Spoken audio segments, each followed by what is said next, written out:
আমরা বাঙালি মেয়েরা আমাদের নিজেদের পোশাক তৈরি করতে ভীষণ স্বাচ্ছন্দ্য বোধ করি।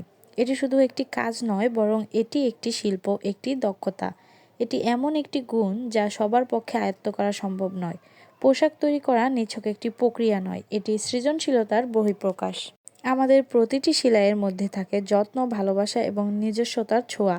আমরা যখন সুতোর সাহায্যে কাপড়ের দুটি প্রান্ত জোড়া লাগাই, তখন সেখানে শুধু কাপড় নয়, আমাদের মন ও মেধাও জুড়ে যায়।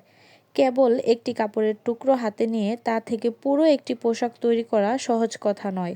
এটি ধৈর্য, দক্ষতা এবং সৃজনশীল চিন্তার এক চমৎকার সংমিশ্রণ। আমাদের মায়েরা, দাদিরা আমাদের শিখিয়েছেন কিভাবে নিজের হাতে সেলাই করতে হয়। ছোটবেলায় যখন দেখি তারা নিজের হাতে আমাদের পোশাক তৈরি করছেন বা কাঁথা সেলাই করছেন, তখন মনে হতো এটা যেন এক ধরনের জাদু। আজ আমরা নিজেরা যখন নিজেদের পোশাক বানাই, তখন সেই একই ভালোবাসা আর মমতার ছোঁয়া আমাদের কাজের মধ্যেও ফুটে ওঠে।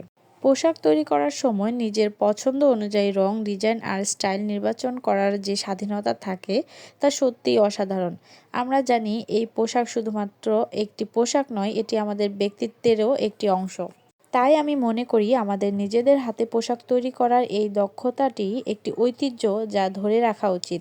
কাপড় কাটার সময় সেই নতুন পোশাকের স্বপ্ন দেখা শুরু হয়। সূচ আর সুতো হাতে নেওয়া মানেই নতুন কিছু তৈরি করার আনন্দ।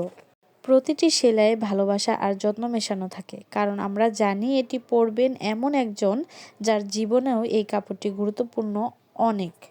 এটি শুধু একটি সেলাই নয়, এটি আত্মপ্রকাশ। কখনো একটি বিশেষ অনুষ্ঠানের জন্য, কখনো দৈনন্দিন জীবনের জন্য। একটি কাপড়ের টুকরো কেটে সঠিক মাপে আনা, তারপর নিখুঁতভাবে সেলাই করা, সবই নিজস্ব দক্ষতার পরিচয়। আর যখন শেষ ফলাফল হাতে আসে, তখন যে গর্ব আর সুখের অনুভূতি হয়, সেটাই সত্যিকারের প্রাপ্তি। এটা শুধু কাপড় নয়, বরং সময়, সৃষ্টিশীলতা আর মনোযোগের প্রতিফলন।